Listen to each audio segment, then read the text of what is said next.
El tema que vamos a ver hoy se llamará escalas de temperaturas para conceptos de termodinámica. Si bien es cierto que podemos distinguir entre lo que está caliente y lo que está frío, nadie puede de pronto definir, por tanto, cuál es el valor solamente con tocar numéricamente.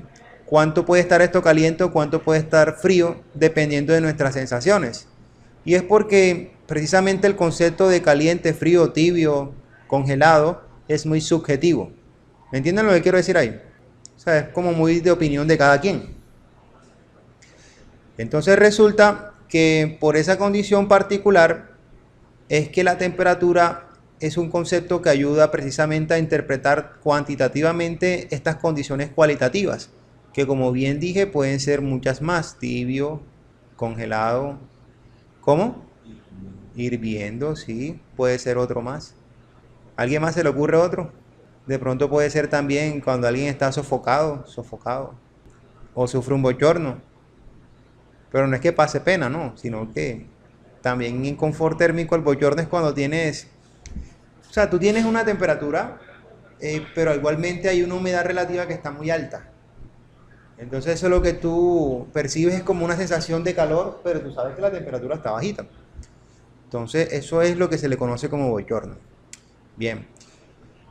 Con lo cual, el concepto, como les conversaba, de temperatura es vital para poder definir en forma numérica esta condición. Resulta que a lo largo de la historia se han definido precisamente diversas escalas de temperatura.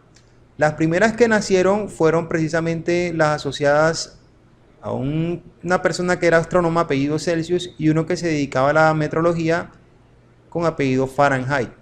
La gran coincidencia entre estos dos modelos de temperatura o escalas de temperatura es que están basadas en dos puntos. Esos dos puntos tienen que ver precisamente con el agua. Entonces vamos a asumir que yo aquí tengo agua en esta zona de acá. Y bueno, pensar en esos dos puntos cuando hablaban de agua se referían precisamente a cuando el agua en forma líquida comenzaba a evaporarse, y también el otro punto era cuando el agua en forma líquida comenzaba a congelarse. Listo. Entonces les decía que estos dos puntos en común para estas dos escalas de temperatura que existen tienen unos valores arbitrarios que se tomaron precisamente para definir cuando el agua líquida comenzaba a evaporarse y cuando comenzaba a congelarse. El precisamente modelo que propuso Celsius lo adoptó el Sistema Internacional de Unidades, mientras que el sistema inglés adoptó el que propuso Fahrenheit. Cabe aclarar que el sistema inglés es el que emplea a Estados Unidos. Entonces, en el Sistema Internacional de Unidades, para los grados Celsius, se propuso que el punto con el cual el agua comenzaba a volverse sólida a partir de su condición líquida eran los 0 grados Celsius. Mientras que el punto donde el agua, cuando estando líquida, comenzaba a evaporarse, iba a ser los 100 grados Celsius. ¿Están conmigo ahí? Este era como el punto de congelación del agua y este era el punto de evaporación. De otra parte, en el sistema inglés se adoptó que el punto donde el agua líquida se comenzaba a volver sólida eran los 32 grados Fahrenheit. Mientras que el agua líquida, para cuando quisiera ya volverse vapor, iba a ser asignado con el número de 212 grados Fahrenheit. Eran dos sistemas de unidades distintos, cada quien adoptó precisamente la percepción de esas escalas de temperatura de estos dos autores, según pues cada uno de los puntos o de los dos puntos que ellos propusieron para los puntos de congelación y evaporación del agua.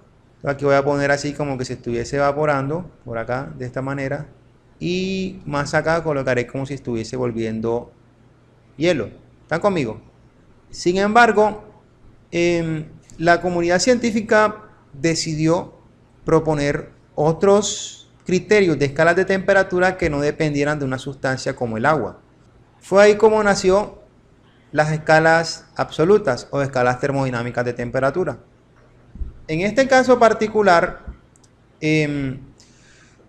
se pretendieron emplear, en vez de como tal una dependencia del agua, otras consideraciones que tenían que ver más que nada con un medio de medida que estaba asociado precisamente a la expansión de un gas en un volumen constante. Sin embargo, aquí lo importante resaltar es que también para el sistema internacional y el sistema inglés existen precisamente dos unidades específicas.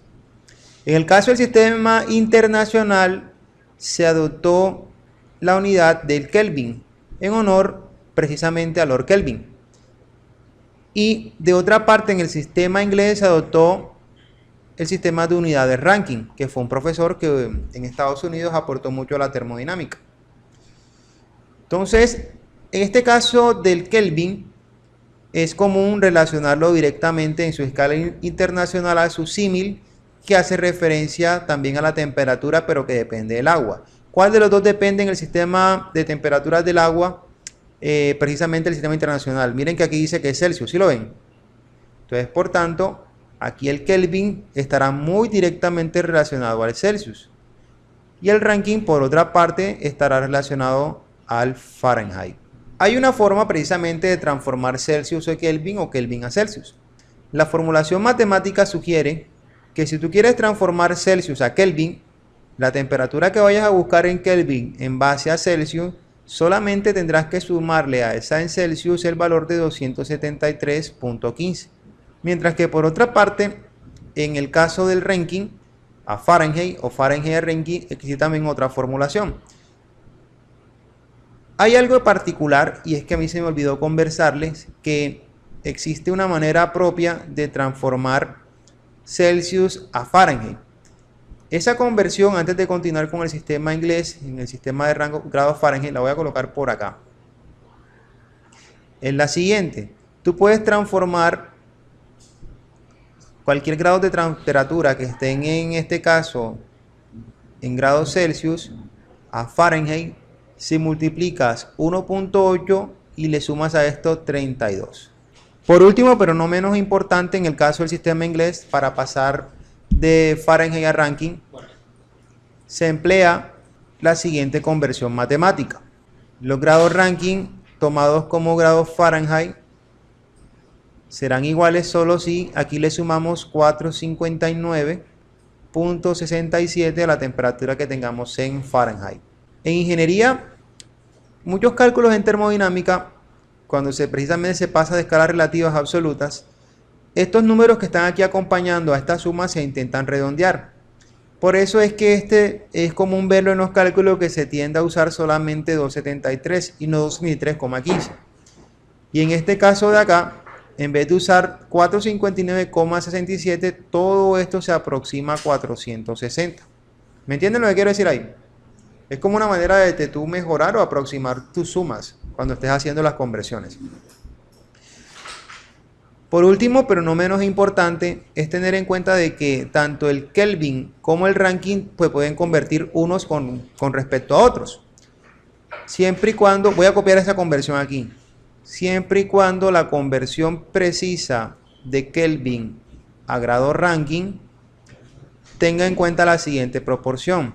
La temperatura que estén buscando en grado Rankine siempre va a ser igual al producto de 1.8 por la temperatura que tengamos en Kelvin. Algo que sí debo también recordarles es que para todas las escalas de temperatura es común, antes de decir de pronto la unidad, mencionar la palabra grado. O sea, grado Celsius, grado Fahrenheit o grado Rankine. ¿Están conmigo? Sin embargo, en el Kelvin no se menciona esa palabra. O sea, puedes decir grados en todas las anteriores menos en Kelvin. ¿Están conmigo ahí? Entonces, para resumir, entonces existen 4 escalas de temperatura, 2 relativas y 2 absolutas. Las 2 primeras son precisamente las que mencionamos como Celsius y Fahrenheit, que son denominadas como precisamente escalas de 2 puntos. Y las otras 2 que existen en proporción precisamente al sistema de unidades que se estén conversando son, para el caso del Celsius, ¿quién se acuerda cómo se llamaba? ¿Cómo? ¿Qué dice ahí? Kelvin, ¿no? Aquí sería Kelvin. ¿Y en el Fahrenheit cómo se llamaba? Rankine o Rankine. Y bueno, aquí entonces también encontramos en esta parte de la hoja todas las posibles conversiones que hay entre esas escalas de temperatura para poder finalmente establecer de una forma cuantitativa estas condiciones subjetivas de que si algo está caliente, frío, tibio, congelado, hirviendo, sofocado o en bollor. Entonces ahorita vamos a pasar precisamente a hacer ejercicios que tienen que ver con el cálculo de algunas conversiones de unidades entre precisamente las escalas de temperatura que hemos mencionado.